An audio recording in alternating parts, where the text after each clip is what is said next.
got going on here. We got a good GoPro.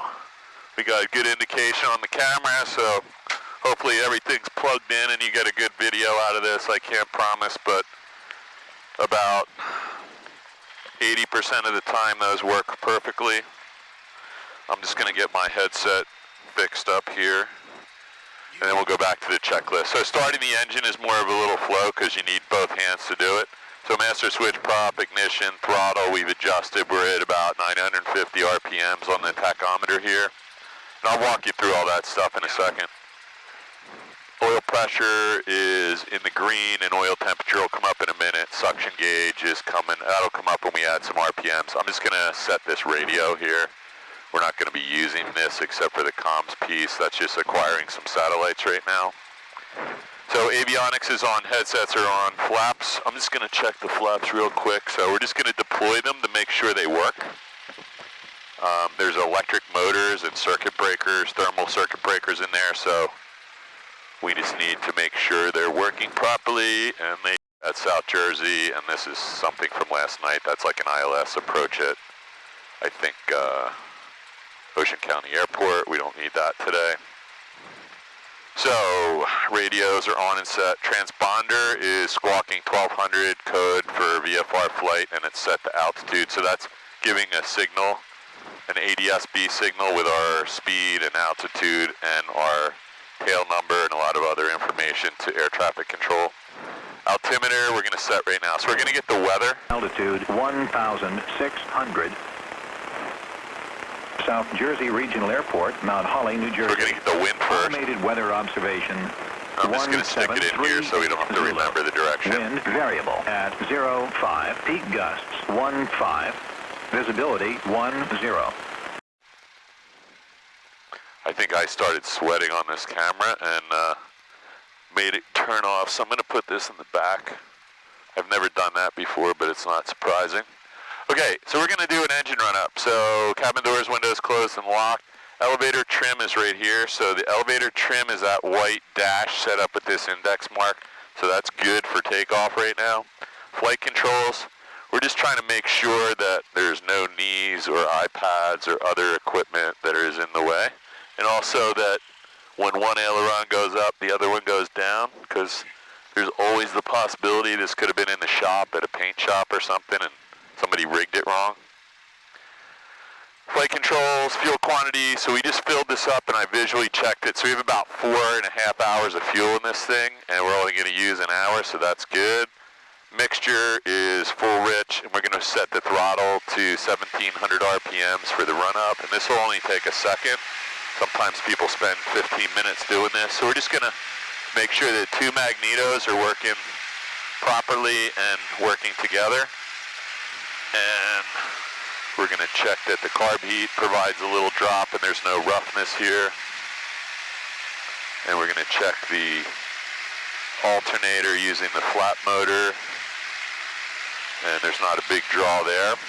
And the suction gauge is in this green arc. That's all good, right around 5. And then we're going to bring the throttle all the way back to make sure when we're on final approach that the engine doesn't conk out. Sometimes the mechanics set these too low, but this is intended to be at about 700 RPMs at all the way back.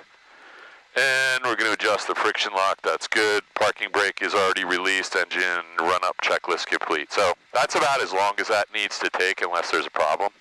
Before takeoff, flaps are going to be 0 today. Mixture's full rich. We're going to put on some lights. Actually, I'm putting on all the lights except the taxi light.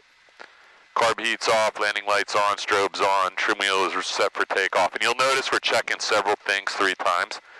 Fuel is on both. Heading indicator is 040. We're going to recheck this on the runway, but that looks good. Transponder set to altitude 1200. Time, I have a timer running over here. That's all good. Before takeoff, checklist complete, and then it says VR is rotation speed and VY is climb out. So we're going to rotate at 55 and climb out at 76. That's best angle of climb. So I'm going to close my window. Radio check 1228.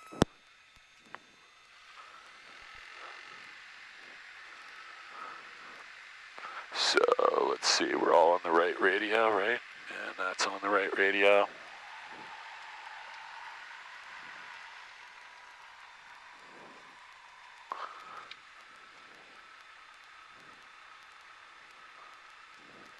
31 Echo, do you copy?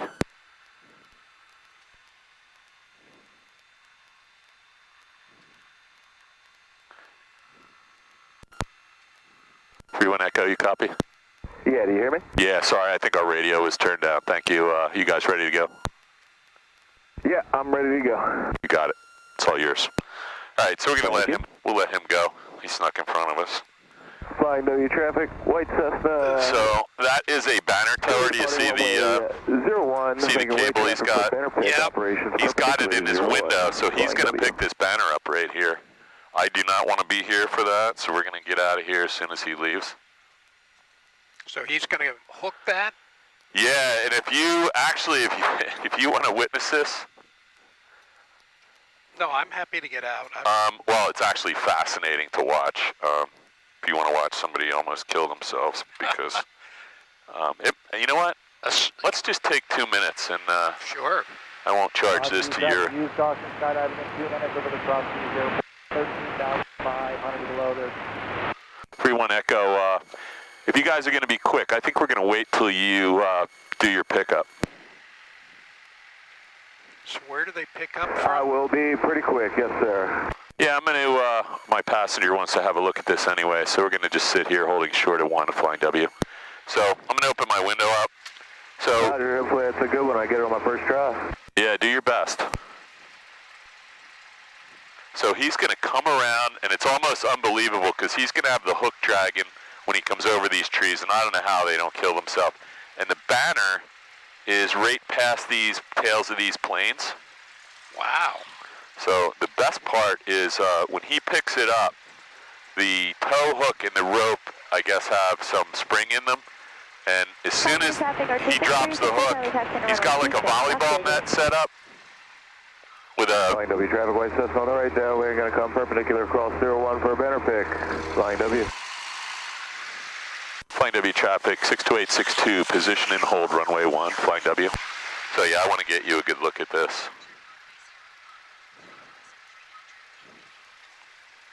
All right, so here we go. So he's going to come dropping down over these trees. And the banner, I don't know if you can see it, Flying but... W traffic, white Cessna on final for banner pick. Perpendicular 01, flying W. So he's coming across this way. He's going to swoop down really low from these trees, drop the cable, and there's like a volleyball net set up, and that's what he's going to grab. And then he's going to have to go straight up in the air, and the banner will come behind him. So where is he? Wow. Yeah, these guys are nuts. So he's coming right now. I would say 5, 4, 3, 2, 1. He's actually going to come over our head, I think. Now I see where he's grabbing it. So he's going across the runway to grab it? He's actually going to come right over our head at some point here. You're just going to see him drop down here. There he is. Ah. So he's got the hook out. Yeah. And he's got to get really, I don't think he's going to get it, man. Oh, he got it, I think. Yeah, he got it. Watch this. Here it comes. Holy smokes. That's nuts, isn't it? So I'm glad we stayed to watch that, Jim. Yes, that's great. That might be the highlight of your flight. Okay, I think I didn't get it on the video too. Flying W traffic, Skyhawk 62862, departing runway 1, flying W. All right, so if you want to stay on the yoke with me, we have a little bit of quartering headwind from our right, or so from our left. So we're going to add a little bit of aileron into the wind. I'm just going to try and keep the plane on there. You can just let that go. Don't even worry about it. There you go. We're looking for 55. There's 59. So we're just going to very gently pull back. We have a really good headwind, so just let that fall. We don't want to crash the plane trying to catch a checklist. We'll get that in a minute. So we have a positive rate of climb at 500 feet per minute. We have a safe airspeed. We have eyes on this guy. And...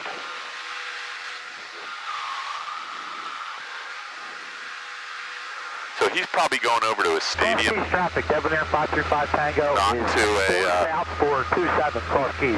So we got as much air as we can get coming in here. In progress over the Cross Keys, airport 13,000. And all we're doing is trying to maintain 76 knots here, so that's fine. Not a reply. And when we get to 500 feet, we're going to turn out and head south. So it's a little hazy out here. That's the only bad thing today, but this is summertime in New Jersey, right? So there's 500 feet. We're just gonna, Traffic caravan, high left. as soon as we get out of this pattern, use caution, please do not overfly cross. we still have a nice safe airspeed of 70, 76. Runway 1, flying of you. For 27, cross key. I'm just gonna trim the nose down just a hair to pick up a little bit of airspeed. There's nothing we have to do. This plane is about as simple as they get. So we're gonna depart the pattern from this downwind leg. And all we gotta do is make sure that ball stays centered using our rudder right now. So just giving a little right rudder. Left base, 27, jumpers in the air, cross key. And we're still on the flying W frequency. We'll get rid of that in a minute. Seconds till parachute activity over the Brookhaven Airport, please. On the traffic, helicopter 9 Echo Romeo, on the go for runway 1, we'll be departing to the northeast, flying of you. Flying W. Archer 6365 Charlie, taking off runway 2, back taxi runway 26, South Jersey.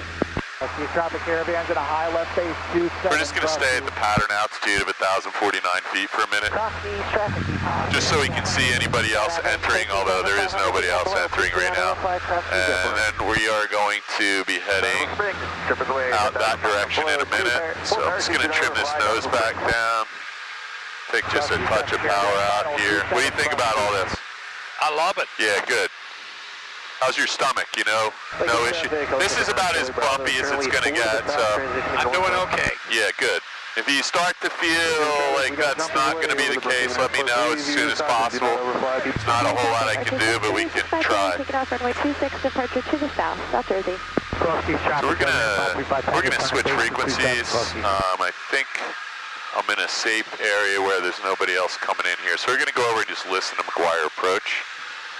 So sometimes we talk to McGuire, but once I start talking to these guys, I got to start doing what they want me to do, or at least. November 24 uniform, you doing airwork before you head to Atlantic City? Should I keep my feet off of the rudder? If you want, so the only time I need you to keep your feet off the rudders is when we're landing. Sure. Because I need the brake control perfect.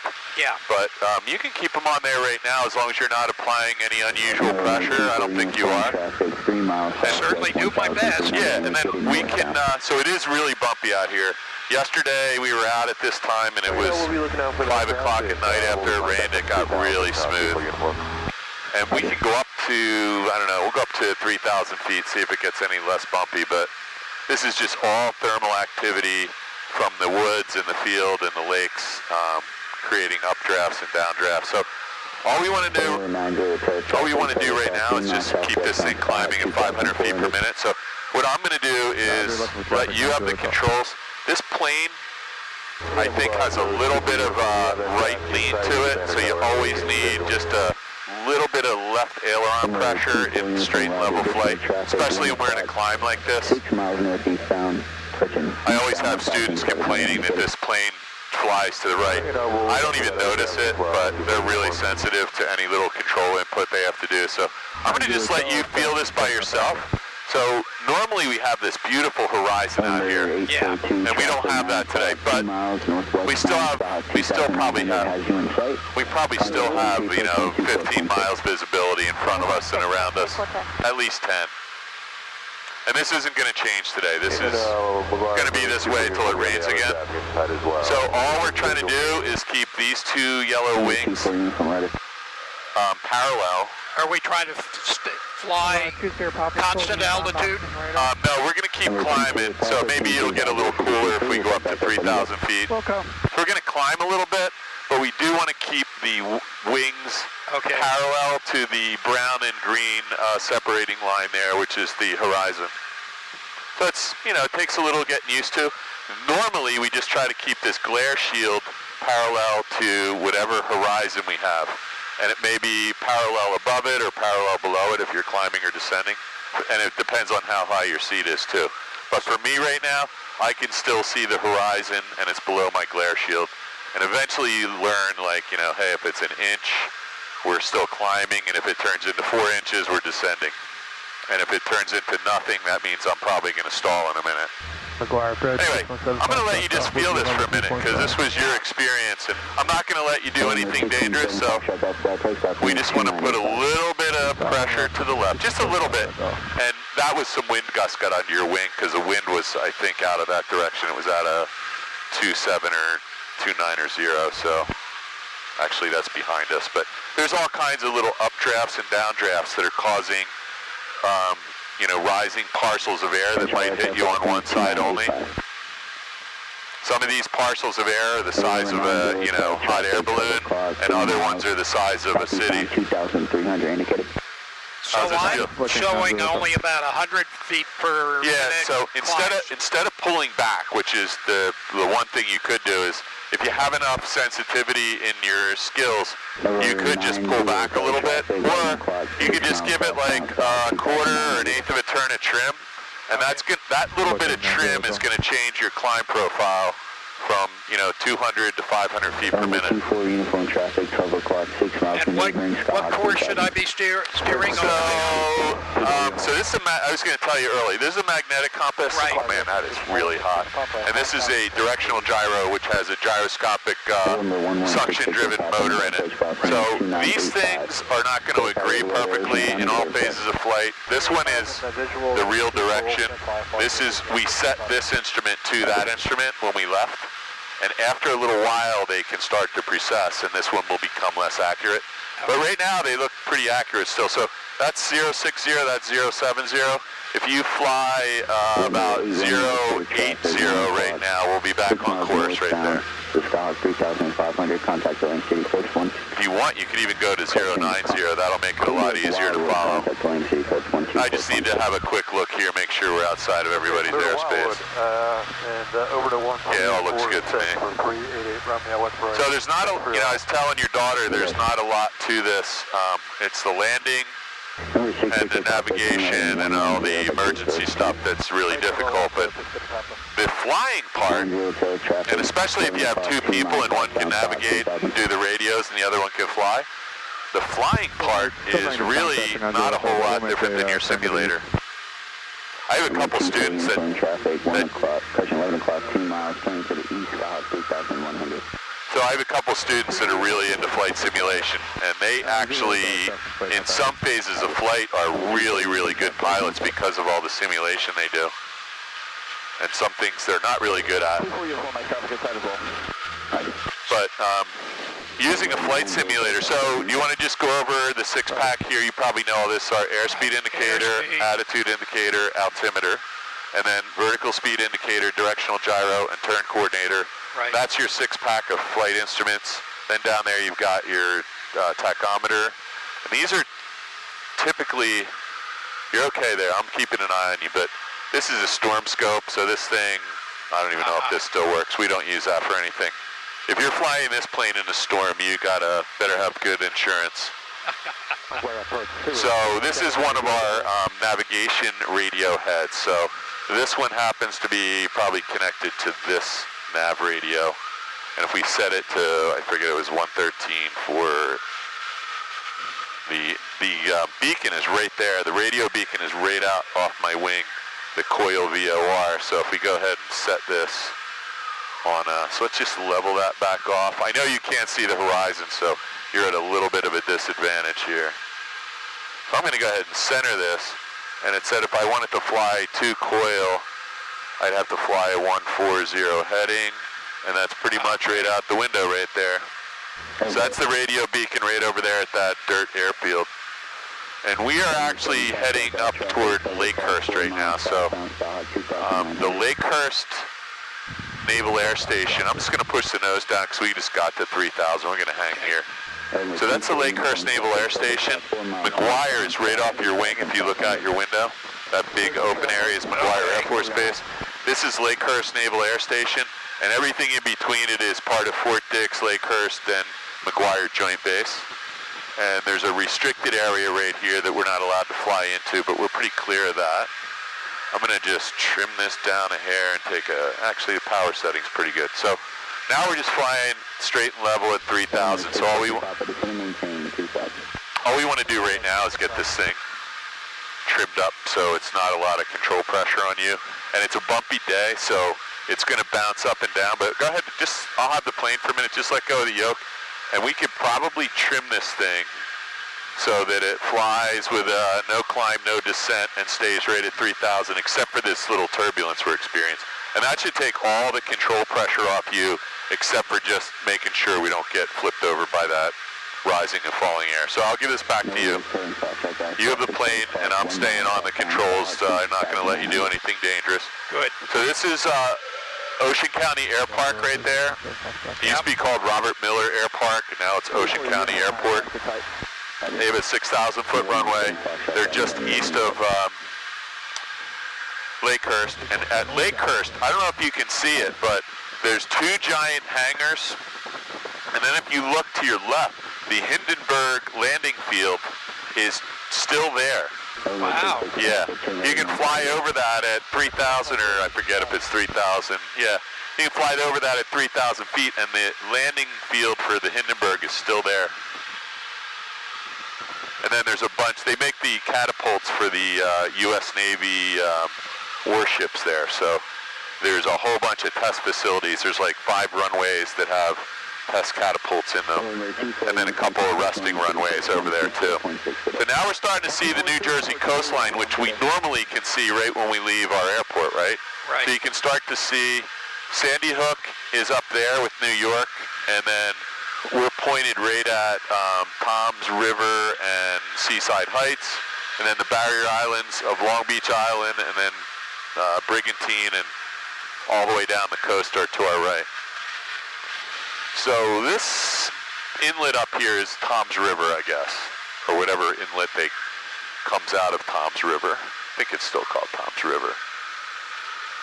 So I'm impressed that we dropped to 2,700. Does that make a difference? Not for what we're doing right now. If we were on an IFR flight plan or getting flight following, we'd have to be a little more careful, but it's not really an issue. So we do have some traffic ahead of us. We're going to have an airplane passing below us.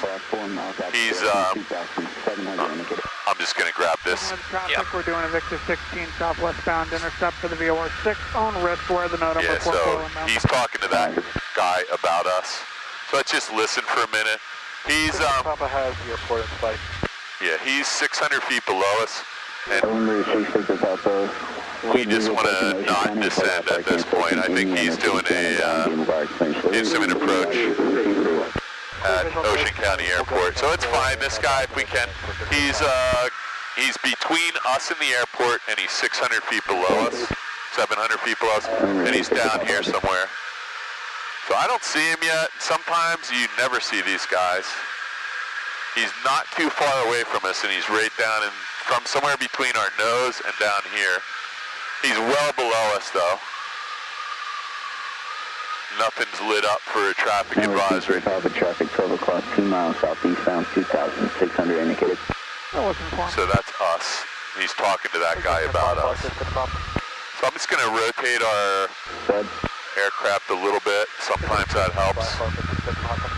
He might be farther away than I'm thinking, or that it's showing, but I still don't see him. We're still going down still. Yeah, we're still 600 or 700 feet above him.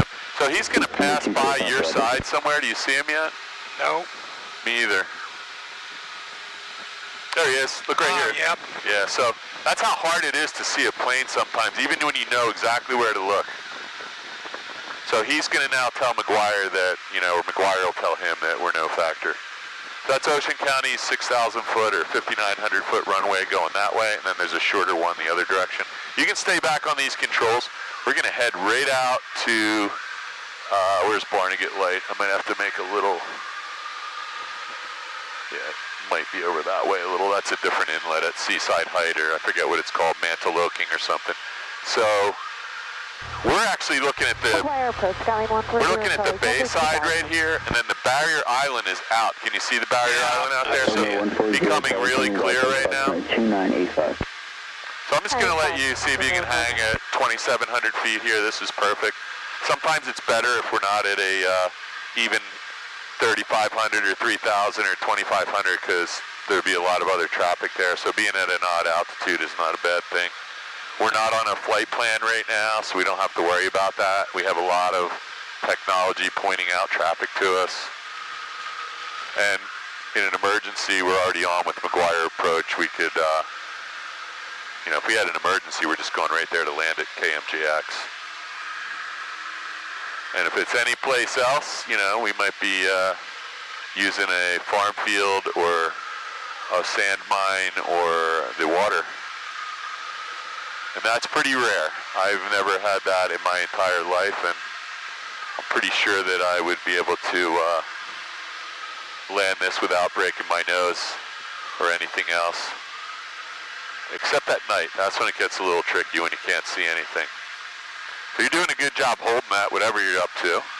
So there's Barnegat Inlet right now. So if you want to just give me a little turn to the right about 10 degrees, that's where the Fallon intersection is a waypoint for instrument flight, and it's out there off the ocean. So that's it right there, just roll out level. We're going to go right to Barnegat Inlet, and the lighthouse will be down on your right. And when we get there, depending on how much traffic I see, we may turn inside.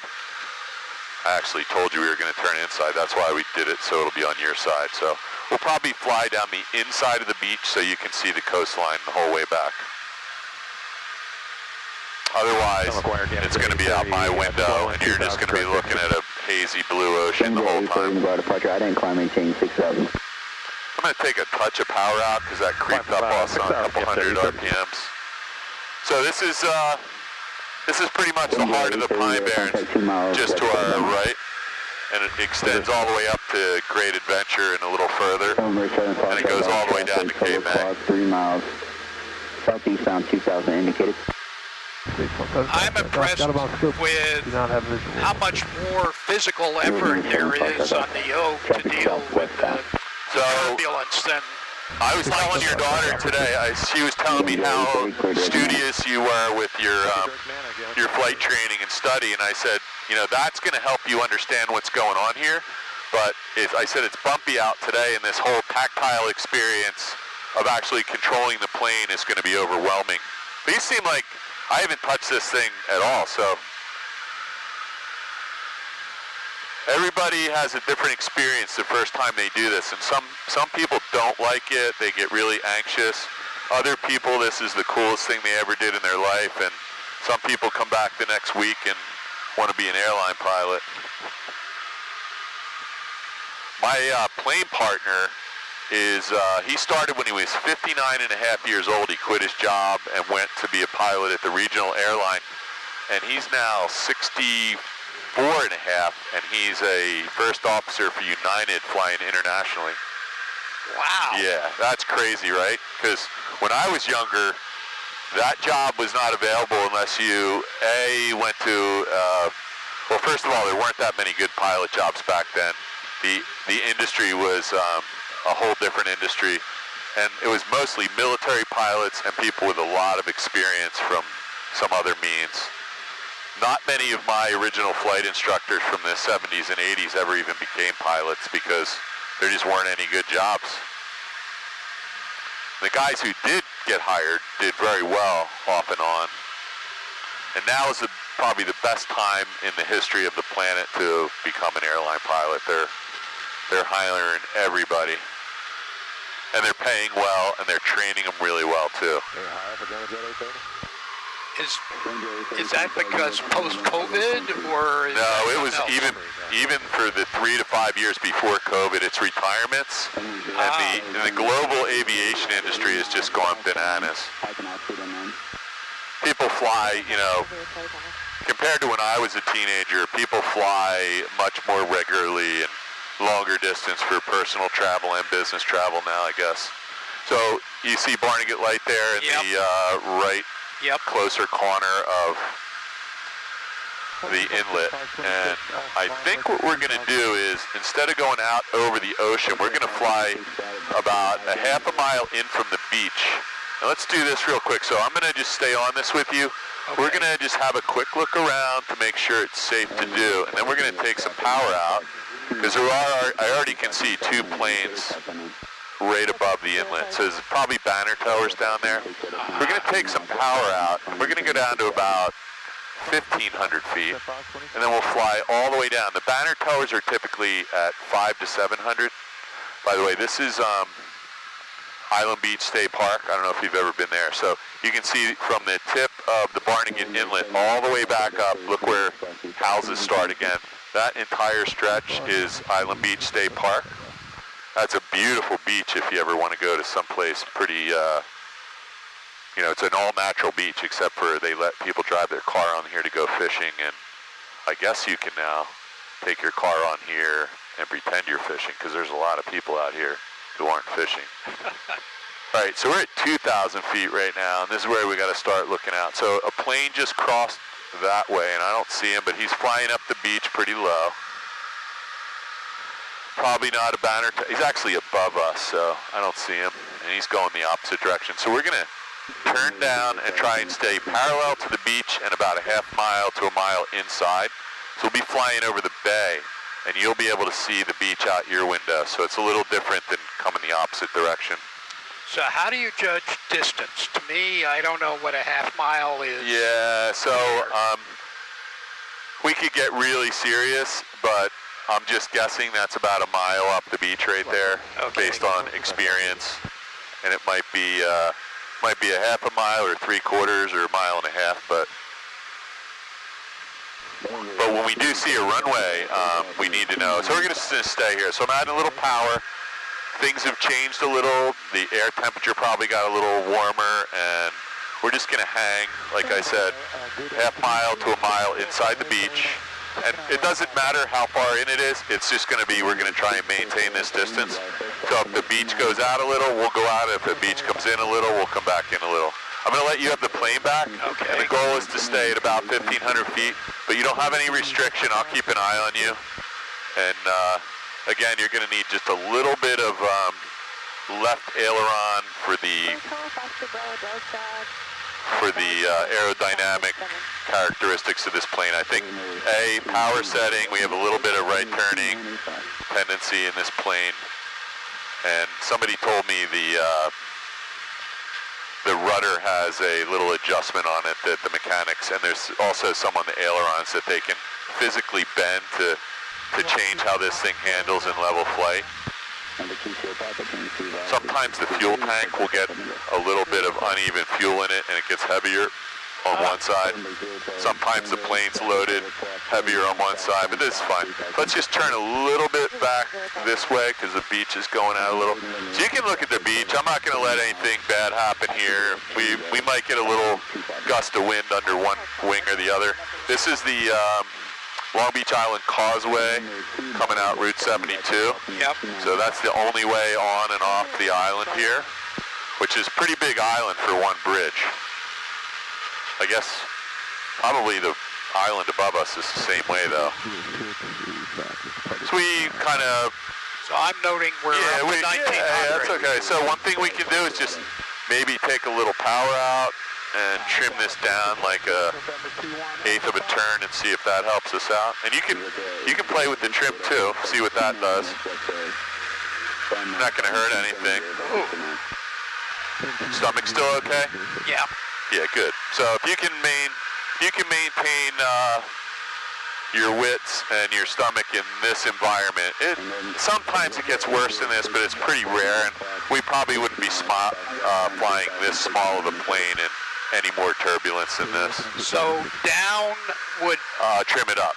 So when you push that wheel down, so if you rotate it so that the outer face is going down, that's gonna, here we can just do it. That's gonna trim the nose up. Okay. And then if we trim it so the outer face is going in to the upper part of the firewall here, that's gonna trim the nose down. I don't want to let go of the yoke while I'm doing that because, well, go ahead, let go real quick and we'll just see what happens. So we can just trim this thing down and it'll put us into a steep dive, which we obviously don't want to do that. And if we trim it up the other way, it's going to put us in a steep climb, which we don't want to do that either. So one thing that gets people into a lot of trouble is, I'm going to just make sure we're trimmed up here, okay? So retrim.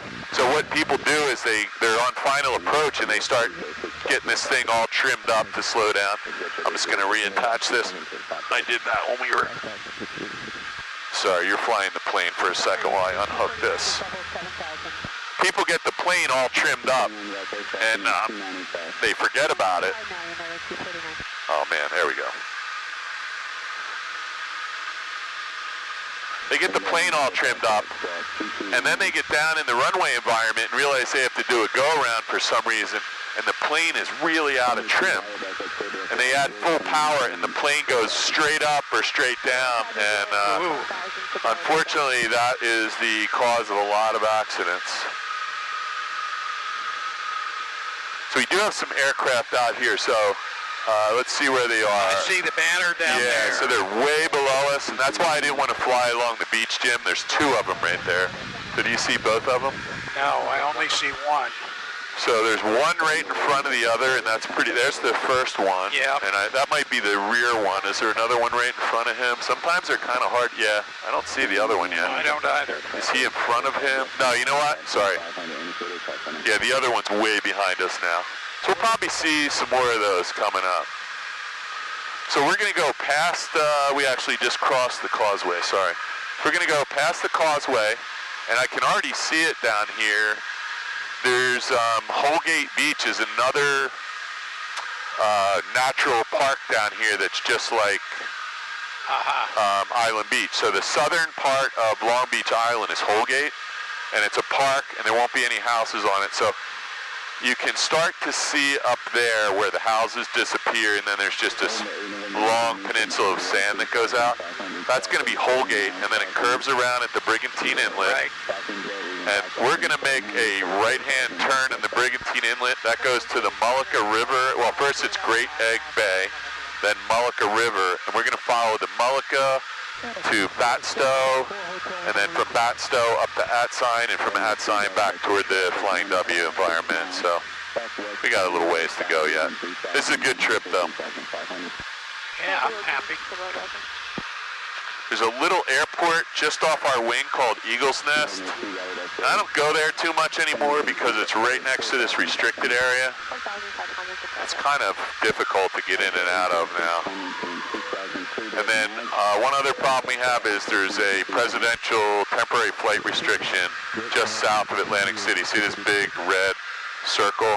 Yeah. The center of that is Biden's summer residence down at, what is it, Bethany Beach, I think?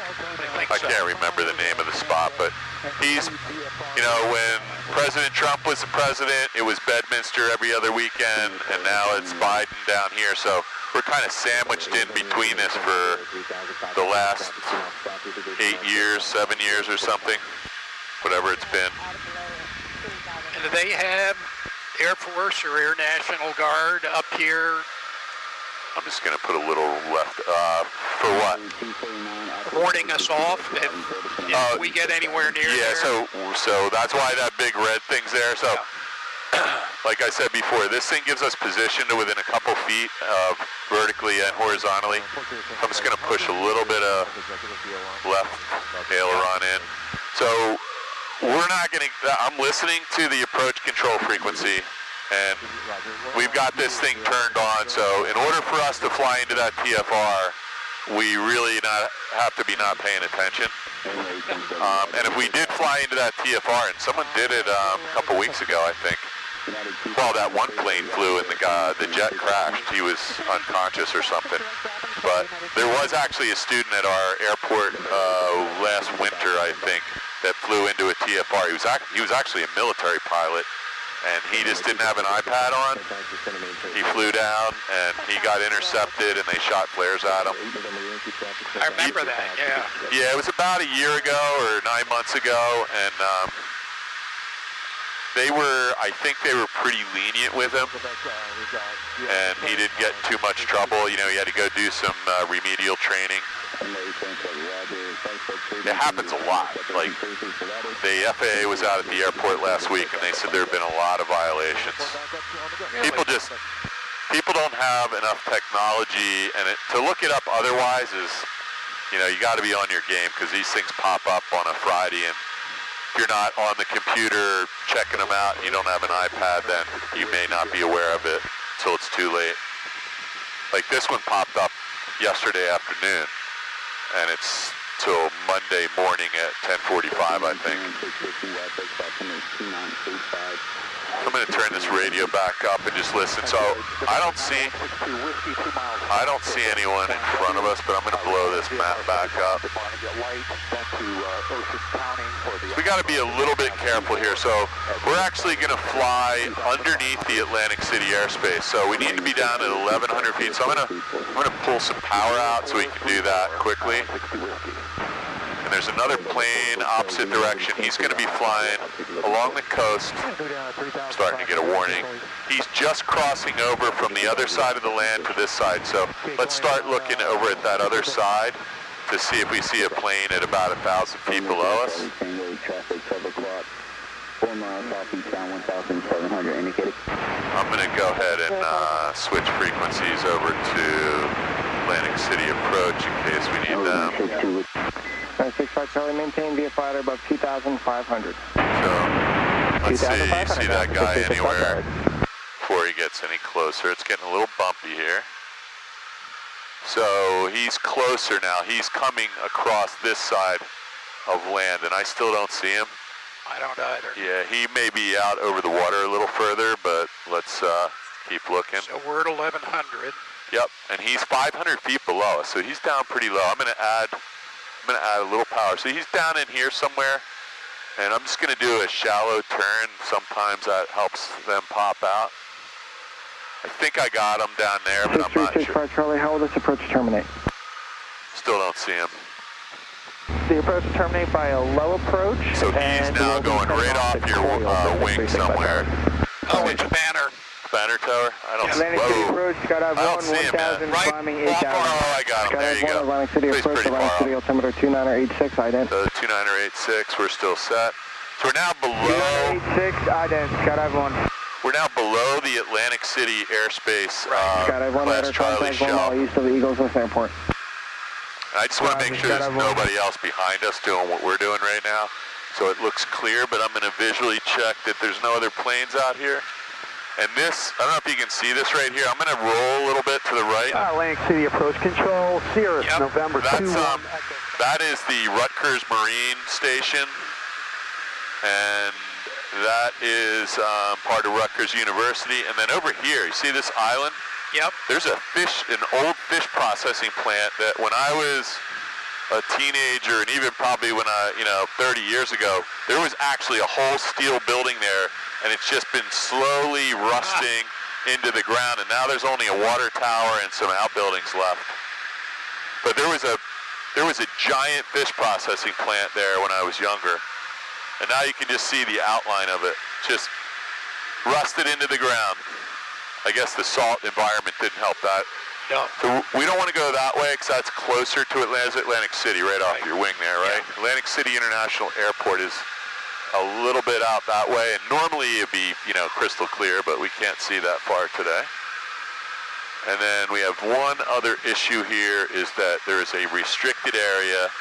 I think this is Mystic Island right here, the community of Mystic Island, but I'm not positive. But this is a big bay community that got destroyed in Hurricane Sandy and whatever one came right after that. I'm going to push the nose down a little because we're supposed to be at 1,100 here in a second anyway. So let's take a touch of power out. And as long as we're at 11, let's see what we're reporting. Yeah, we're still reporting 1,100 here. So we just want to be at 1,100 feet. They may be bringing jets in above us right now. This is the outer ring of their airspace coming up right there. We're going to fly under it and on the south side of this restricted area, which is a bombing range called Warren Grove Bombing Range. So they use this part of the Pine Barrens to do airdrops, and they drop dummy munitions out and see how close to the target they can get. I've never actually seen them doing these runs, but they definitely work it in there. I think mostly I see cargo planes dumping stuff in there. And that is just a little bit to our north. So we're going to follow, where's the river? I'm usually coming the other direction. Yeah, see that bridge in front of us? You see that? Yep. That's the Garden State Parkway bridge that you can see there's a vegetation line where the salt marsh water stops. So you got all this salt marsh on one side of this bay, and then on that side you can see all the trees start growing again where the salt water stops. So we should be aiming for the bridge? Yeah, we're going to just fly directly at that bridge, and when we get there, we're going to turn up the Mullica River and back toward Flying W. Yeah. As a matter of fact, after we get past this restricted area, we'll probably take a little bit of a shortcut. So the guy I was flying with this morning just built a house right on that point down there. I can see his house from here. We got a pretty big sailboat down there too. I didn't think people brought big sailboats in here because the water's not deep enough. They must have shallow keels. Yeah, so after Hurricane Sandy, we flew down here, and this whole place was littered with parts of houses and boats and people's sheds. And I would imagine if you go down there in a kayak, you still would find a lot of relics of the hurricane. Now, I've been essentially not using the rudders at all. That's okay. So you'll notice you're just a little out of coordination there. So just go ahead and add a little right rudder, and that'll center that ball. It's just a really small amount at this power setting. And once you fly this thing for a while, you start to feel the plane skidding or slipping, and it's like driving a car. It's not a lean. A lot of people are trying to lean, and that's not how it works. You got to use your feet, but I've had several students who were always leaning when they were trying to land. And I was like, that's not going to move a 3,000-pound plane. So you got to use the rudders. And I found out they all had something in common. One was a gymnast, and one was an ice skater. And they were used to leaning their body to make things happen. And that had transferred over to when they were slipping or skidding in a plane. They were trying to use their body to correct the motion unsuccessfully. So this is Route 9, sorry, not Route 9. This is the Garden State Parkway, which goes from Cape May up to New York somewhere, right? Right. Goes around New York. I've done it. Yeah, and then, let's see, Route 9 is going to be a little further in, I think. Or maybe I think that's a railroad track that I'm staring at. That's probably like the old version of the Garden State Parkway. That's just inland, or maybe that's like a railroad track or a telephone wire. But Route 9 is also in here somewhere, which is the other connecting road along the coast. Connects all the towns. Parkway's, I thought it was cars only, but I see trucks on it all the time now. So we got a nice heading right here between the restricted area at Warren Grove and Atlantic City's inner shelf. We're still under 1,100 feet, so you're doing a good job with that. We don't want to go up because that would bust their airspace, and then I gotta go fill out a bunch of paperwork. Try not to ever do that, but it happens occasionally. As long as you confess early and infrequently, they are very forgiving. So we're going to continue on the Mullica River for a couple. See, there's another bridge up there. The Viking Yacht Plant is up in here somewhere. I think a little bit to the right. So we're going to fly up to the next bridge, and then we'll head north and east, or north and west rather. So now we're losing a little altitude. So I'm just going to give you a little trim up, just a hair, maybe a 16th of a turn. This is really crazy down here because this salt marsh vegetation gets the most brilliant green, and then it turns to this unbelievable tannish white color in the fall and the winter, and then it turns back to green almost overnight sometimes in the spring again. And I got to imagine there's all kinds of living organisms in that. I would imagine. Yeah. Mostly mosquitoes, from what I heard. So we're doing fine here. I know we're a little bit low. We're at 900 feet right now, but this is actually right where we want to be in order to stay below this Class Charlie airspace at Atlantic City International. And we'll be out of it in 2 or 3 minutes. As soon as we get out of it, we're gonna head back up a little bit to the right, but this is, you can just follow this river for a couple more minutes. This is the Mullica, empties into the Great Egg Bay, empties into the Atlantic Ocean at Brigantine. I guess this is as far up as you can come in a big boat, this bridge. Oh no, that bridge opens up. That has some kind of bascule. Like, I don't know if it's a drawbridge or a bascule bridge, but yeah, you can get, yeah, because the Viking plant is on the other side of it, I think. Actually, that's not the yacht plant. The yacht plant's behind us somewhere, but they make some really big yachts up here, down here. Motor yachts. Big bucks. Yeah.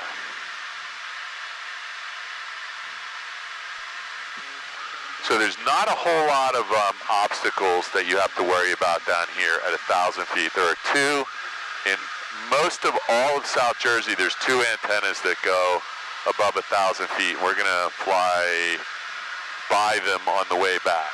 So those are the only two really big things that can sneak up on you. So just a little bit of left aileron. There you go. And we're just about, I don't know, another minute or so out of Atlantic City, and we'll be fine. So I'm applying nose down in order to get... Okay, so if you're having to push down, we just trim down a little bit. Let me just feel this real quick. Let me just feel. Oh yeah, you got a little nose down trip. And so we're getting a lot of updraft right now too. I can feel that. And this is a pretty bumpy day. There's a lot of energy in the atmosphere moving up. And wherever there's rising air, there's falling air, so that's what the bumpiness is about. Is this a good day for sailplanes? You know what? There used to be a glider club at Hamilton Airport, but they disbanded that and they moved it somewhere else. So I've never been in a glider in New Jersey. I did all my glider training in Arizona. And I don't really, there's not any glider clubs down here. There's one up in Bucks County, and there's another one in the Poconos, and there's one up at Blairstown, New Jersey. So now we're getting a little low. So I'm gonna add some power, and because once you get down to 600 feet, we get to the realm of illegal and also dangerously low in terms of, it's not impossible to hit something when you get down that low. We're just gonna add some power, trim this thing back up a little bit. We're now outside of the Class Charlie airspace, and we can probably just amend our flight plan here and we'll remove Hamilton. We don't really need to go to Hamilton anymore.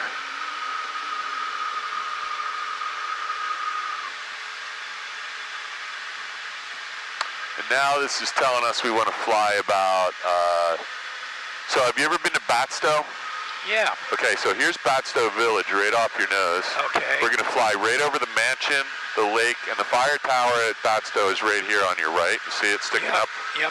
So let's go a little bit to the right, and you'll have the Batstow mansion and the whole estate out your left-hand window. So I'm just going to give you a little turn to the right, and then we'll level off, and you'll be able to see everything out your window there.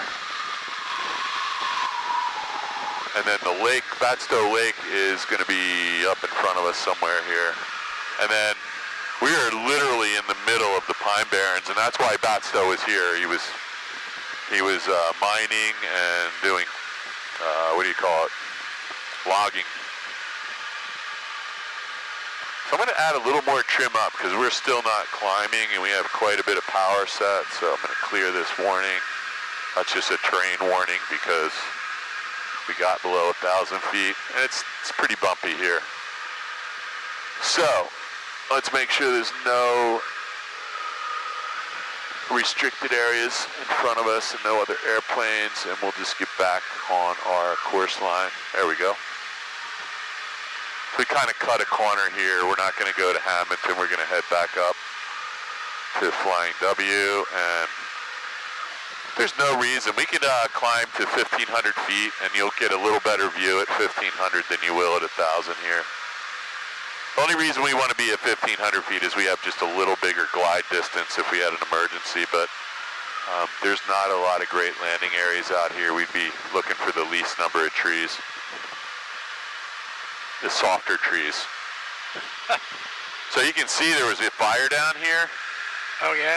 And all of this lumber is now on the ground. I think that's from fire. It looks like it burned out, and it looks like the trees died as a result. Not all of them, but a lot of them.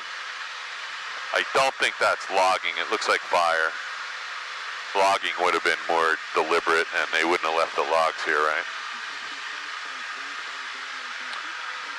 So let's see, where are we going? I'm gonna take just a touch of Power Ox. That'll help with the turbulence. How you doing stomach-wise? Good? Doing great. All right.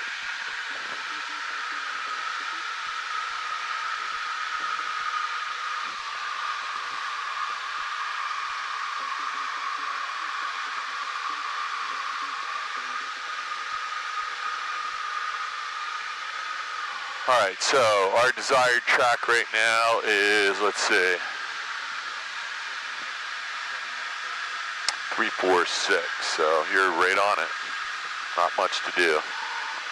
Generally in this, just to give me a little turn of about 10 degrees, maybe 330 on this.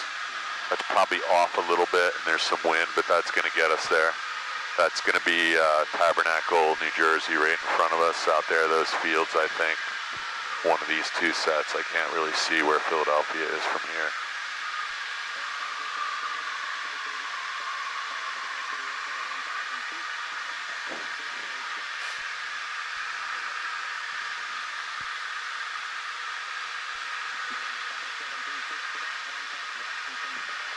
A lot of fun though, and can be really rewarding, and there's a lot of mental stuff involved in flying, as you know if you've been studying. Oh yeah. There's, I don't know, sometimes I go down the list, you know, there's decision making, so that's a very important skill that some people don't have. Some people are just like anti-authority or have a aversion to risk aversion. They're very risk tolerant, and that's not always a good thing in aviation. And then there's weather and physical chemistry and regulations and aerodynamics and, you know, all the things to do with radios and GPS technology. I'm leaving out a lot of stuff. Oh, medical. There's quite a bit of medical involved with drugs, alcohol, hypoxia, CO. And then there's a lot to do with airports and landing and airplane. So it's starting to get pretty hard to fly this thing, isn't it? You'll have a good video to watch when you get home, or tomorrow maybe.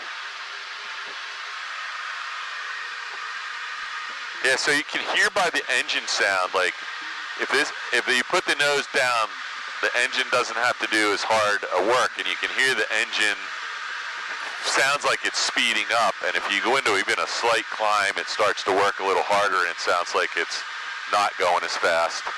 And those subtle sounds can tell you a lot when there aren't things to see, if it's at night or in instrument conditions. Yeah, if you can fly in this, you can probably fly in anything, because this is about as bumpy as I would want to be out flying in this plane. It's just, even with an autopilot, the autopilot's just getting the hell beat out of it if you got it turned on in a day. Like, the one thing you can do is you're starting to see these puffy clouds. So that's where the condensation is happening. And typically, if you go above that, you might find some more stable air or less bumpy air. Getting there might be interesting. Yeah, I don't know what that looks like. It's about 4,000 or 5,000 feet, maybe 55 or 6,000 to the top of it. And then once you get on top of that, it's probably really pretty blue sky. But you got to be careful that you don't get stuck up there and you don't have instruments and a good navigation system to get down again, which people do all the time. So we're getting a little bit closer, so I'm going to throw the radio back on here because I think I had it turned down a little bit. I actually had it on Atlantic City.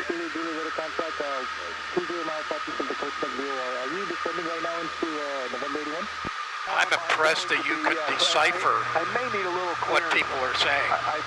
Yeah, well, so a lot of not hearing that is anxiety, trying to listen too carefully, and then after a while you relax about it and get good at it, and then it's just, you know, just normal, bizarre nomenclature, conversational air traffic control talk. So I can pretty much decipher everything they're talking about, unless it gets, you know, there's really garbled transmission sometimes. Most of the time there's some really good funny stuff on here because people do stuff that really irritates these air traffic controllers. And so I'm going to see if we can get some weather real quick. South Jersey Regional Airport, Mount Holly, New Jersey. Automated weather observation 1842 Zulu. Wind 260 at 06. Visibility 10. Sky condition broken 6,500. Temperature 27 Celsius. Dew point 12 Celsius. Altimeter 2986. 2986, that's what we needed. Density altitude 1,600. So density altitude is the same as when we left. The wind is not really favoring one. Number 6 Julie, just confirm you are IFR equipped and qualified. I am IFR equipped and qualified. 26 Juliet. November 6 Julie, Roger, cleared to November 81 Airport via flight present heading and expect radar vectors, descend and maintain 6,000. Wow. So okay, radar vectors, descend maintain 6,000. So 26 Juliet. I don't know where that guy's coming from or going to, but I think, remember I just told you somebody can get stuck on the top? Yeah. I think that guy got stuck on the top, and the controller is questioning whether he has an instrument rating and that his navigation equipment is up to date and that he's certified and capable of using it, because he's going to get him, he's doing basically a pop-up IFR flight plan. So he left, he got stuck up there, and he wants to get down, and the controller's responsibility is to make sure he's qualified to do that before he gives him an approach. Because there are some people who be like, oh, I think I know how to do that. Numerous targets in the vicinity of Loring, Wisconsin. Looking for traffic, 60 Whiskey. Oh yeah, that guy just crossed over. November 6 Juliet, descend and maintain 5,000. 5,000, 26 Juliet. He might be a little further out than I thought. 6'2", there he is. Nope, that's not him either. I don't know where he is. Not our problem, but an interesting conversation. So we're getting pretty close. So it's now kind of important for us to determine what runway is in use at the airport we're landing. And there's not a lot of traffic there, probably because it's a horrible day flying, and the balloon festival was supposed to be happening, which got canceled because of the weather. So there's the Vincenttown Water Tower, and we need to be, so the runway goes that way a little bit, so we're not going to see it till we get a little closer. I think we took off on runway 1, and this actually looks like it might be favoring 19er right now, so we're going to have to pay attention. I'm going to listen one more time. 100. South Jersey Regional Airport, Mount Holly, New Jersey. We just want to get the wind one more time. Automated weather observation 1845 Zulu. Wind 250 at 06. Visibility 10. So now it's definitely Sky favoring. condition broken. I'm just going to switch back to 1228 and see what's going on. Public traffic, number 2373, Mike, Cessna 172, 6 miles to the west. Yeah, so this is sort of kind of favoring runway 19er, so approximately 2 miles crossing west to south. Public traffic. I'm going to take a little power out. Flying heavy traffic, 62862, we're 5 miles out, inbound on a 45 for 19er. Can I get a wind advisory? Nope, nobody can talk to me, so we'll see. Bird dog downwind for 25 Van Sam. So it sounds like Van high left downwind, 27 up in the air, please. we're actually inbound on a 45-degree entry to the traffic pattern. So inbound Banner drop parallel 24. That's not us. Flying to be traffic, 7390 Hotel, taking runway 1, close traffic, flying to be. Flying W traffic 62862, we're going to amend our approach to runway 1, flying W. Okay, so that guy just said, I asked him 3 times, nobody responded. So he's leaving runway 1, so we're just going to do something a little bit different here. So I was going to enter here and land to the south. He's taking off to the north. The wind is really crosswind right now. It's not heavy. So we're going to enter this pattern so that we're not disturbing his flight. It could be a student. Traffic Caravan, high left base. So, in order to land this plane, this Cessna requires carb heat. So I'm going to kind of get set up early so I can keep an eye on him. So, here comes. Carb heat is on. Mixture's full rich. Trim wheel set. Fuel's on both. We still have plenty of fuel left. And we're just going to do an abbreviated 45-degree entry here because I don't want him to fly in front of me. So we're rated pattern altitude of 1049 feet, sea level. And the airport's right there, so the runway is right out in front of us. We just can't see it behind that tree line. Flying W traffic 62862 White Skyhawk, entering right downwind for 1, flying W. All right, so you need a little bit of left rudder here. So we're going to go out a little past this horse track, if you can see it. Yep. And then we're going to make, so we want to get parallel to the runway right here, and we're going to make a right turn. So we're trying to get inside the white arc so we can drop a notch of flaps. In order to do that, I'm going to bring this back. The final for 25 and stand. 1,700 RPMs. We're going to lift the nose. We're inside the white arc. We're going to have 1 notch of flaps. And then we're just going to drop the nose and trim it for about 300 feet per minute descent rate. So that's a little bit too much. There we go. So there's not a whole lot to do right now. All we're doing is making sure we get past this horse track, and we're going to be descending down into the runway environment here. Flying W traffic 62862 White Skyhawk, turning right base for runway 1, flying W. It'll be full stop. Okay, so there's a little bit of wind. So landing here today is, we had a choice really between runway 1 and 19er, and it sounded like there was already somebody using 1, and the weather station's reporting a direct crosswind, so. Flying W, 9 to the hotels, right, crosswind 01, flying W. So we're going to add another notch of flaps and do a gumps check. So we have gas, undercarriage down and locked, mixture, prop, switches, seat belts, and flaps are all set. The runway is right there. Yep. We're going to make 1 more turn. Yep. And you can just stay on this with me, just don't touch the brakes. That's the only thing I ask. I'm going to stay away from this. So we're going to be a little bit high, so I'm going to add that last notch of flaps and put the nose down a little. And we're just going to intercept the final approach course and get stabilized here. So there's the runway. We have a little bit of wind.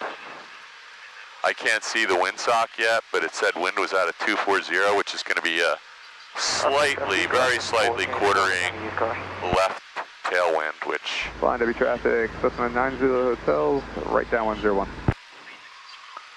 Flying W traffic 62862 is 1 mile final, runway 1, flying W.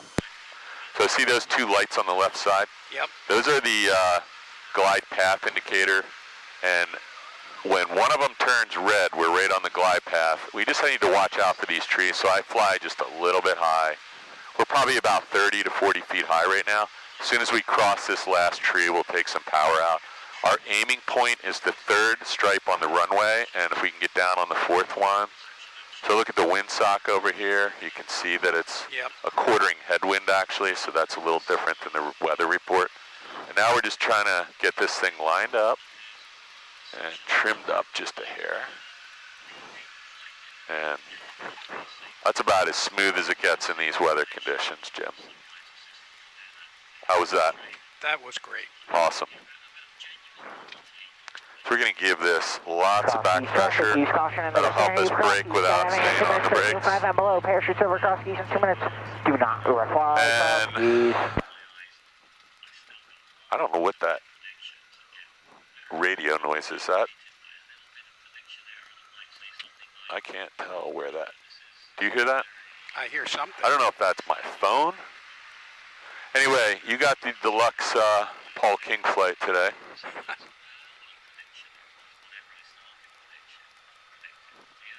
Yeah, I don't know what that. I'm going to clean this up real quick. So someone took our parking spot, but I am going to try and put this back where I found it just because I don't want to walk all the way down there. Skyhawk 7390 hotels, right base 01, flying W.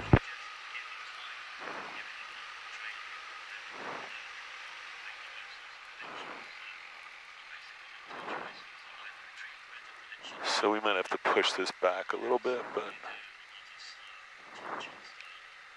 I'm game. I do not know what that... Is it on... Do you hear that? I hear I don't it. know if that's your phone, my phone, or... So I'm going to do this, can you grab that checklist, Jim? I think it might be over on your side. Yeah, I got We it. got flaps up, trim wheel set, lights off, everything but the beacon is off. I'm going to set this parking brake. Flying W traffic, 7390 Hotel Final 01, flying W. Avionics switch is coming.